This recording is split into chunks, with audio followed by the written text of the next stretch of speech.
Baik, bismillahirrahmanirrahim. Assalamualaikum warahmatullahi wabarakatuh. Selamat berjumpa dengan saya, Bang Erik.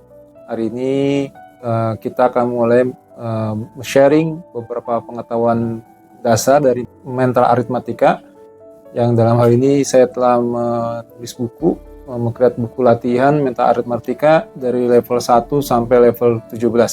Jadi sebelumnya saya ingin sampaikan beberapa hal berkaitan dengan prinsip-prinsip dasar di dalam mengerjakan matematika, oke? Matematika.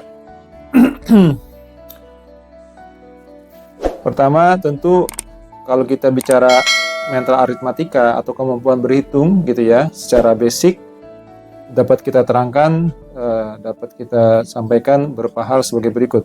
Pertama, basis bilangan dalam matematika itu adalah basis 10.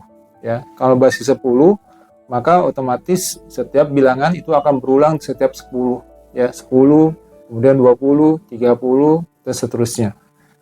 Artinya setiap bilangan paling besar satuan itu nilainya 10, ya.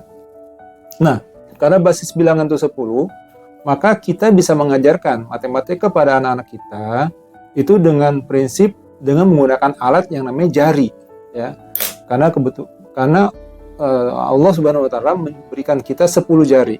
Itulah mengapa para pengajar matematika sebelum ini, ya, dia menggunakan basis bilangan 10 supaya dalam mengajarkan matematika itu tidak perlu menggunakan banyak alat, ya, karena kita sudah membawa alat kita sendiri, yaitu 10 jari.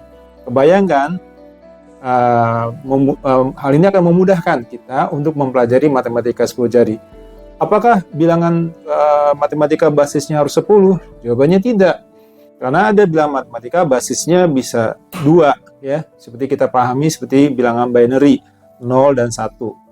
Atau basisnya lebih dari 10, ya, 11, 12, 13 bisa aja, ya. Cuma kalau kita mengajarkan basis lebih dari 10, kita perlu alat bantu. Bisa 11. Mungkin untuk 11 kita harus menggunakan satu bantuan, mungkin telinga kita atau jempol kaki dalam menghitung. Nah, untuk memudahkan perhitungan matematika yang diajarkan di seluruh dunia ini, ya, untuk anak-anak kita itu adalah basis 10. Oleh karena itu Bapak Ibu, Ibu Guru, Ayah Bunda tidak perlu khawatir dalam mengajarkan matematika karena tidak memerlukan alat ataupun investasi peralatan yang hebat-hebat, canggih-canggih. Kenapa? Karena kita bisa mengajarkan matematika dengan dasar 10 jari ini. Nanti saya akan tunjukkan bagaimana. Jadi kemudian setelah basis bilangan 10, yang kemampuan dasar yang harus dimiliki anak-anak kita dalam matematika itu hanya sederhana sekali kok. Saya bagi dalam 3, nanti tambah ekstra 4. Yang kedua, yang pertama adalah karena basis bilangan 10, maka yang harus dikuasai anak-anak kita itu adalah penjumlahan sampai dengan 20. Jadi kalau dia menjumlah sampai dengan 20 harus lancar, cepat, gitu ya. Dan itu menurut saya tidak sulit, gitu ya. Menurut Bang Erik nggak sulit.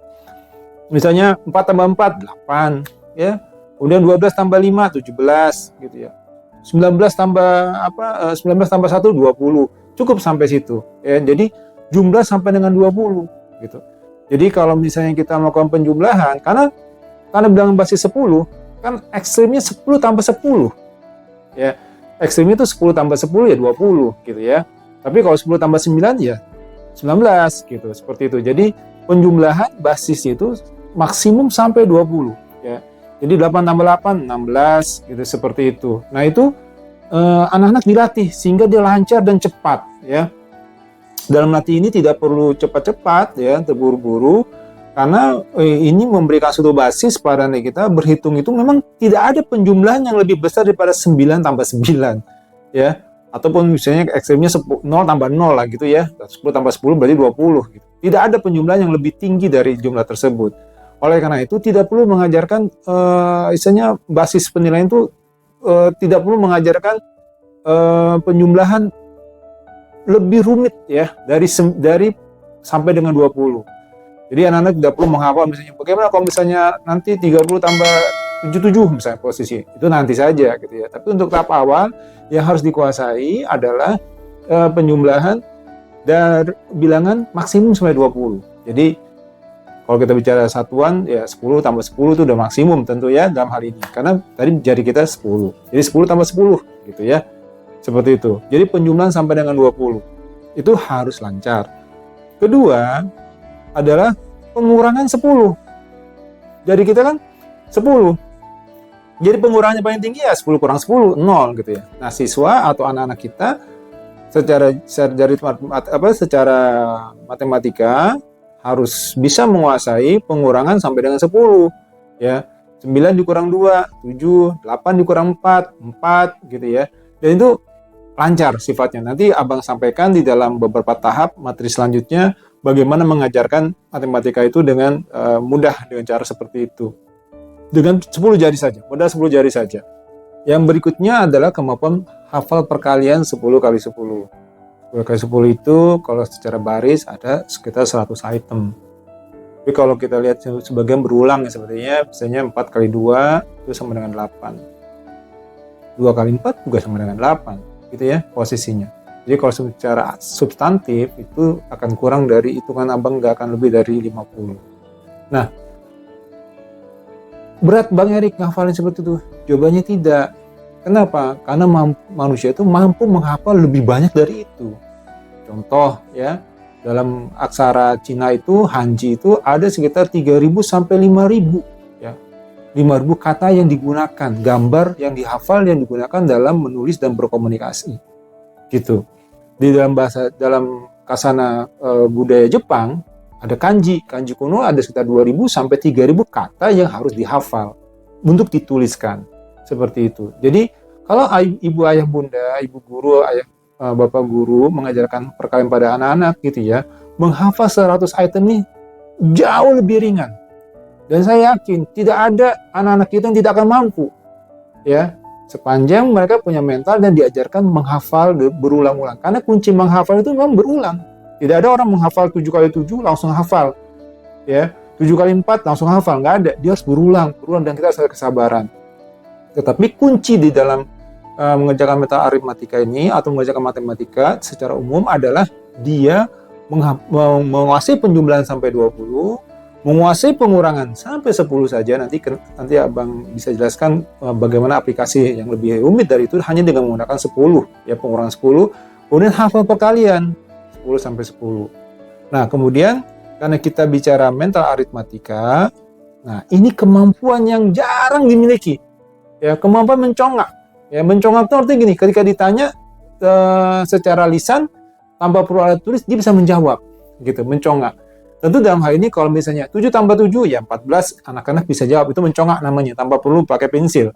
Tapi bayangkan di dalam matematika Bang Erik tadi kalau misalnya siswa sering melatih dirinya dengan buku yang Abang nanti bagi secara gratis, nanti bisa di-download di bawah ini posisinya di level-level yang berikutnya posisinya siswa akan ditanya misalnya berapa sih misalnya 24 kali 24, kita bisa menjawab 5, 7, 6 misalnya seperti itu ya. 15 kali 15 misalnya 225 secara mencongak. Demikian pula untuk bilangan yang lebih kompleks gitu ya posisinya.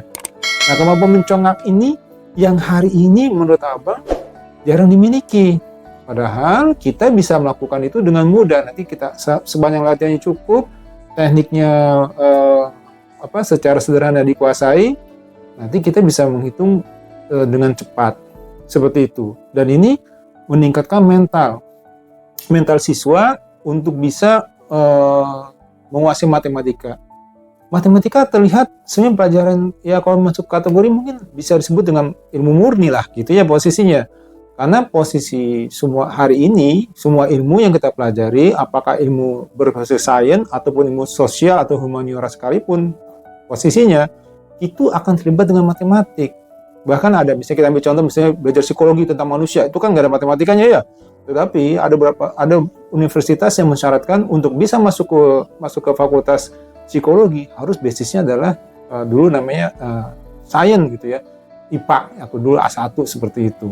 Kenapa? Karena memang akhirnya kita akan terlibat dalam suatu metode kuantitatif, ya, mengkuantifisir berbagai variabel, dan itu memerlukan keahlian matematika, dalam hal ini mungkin statistik, seperti itu.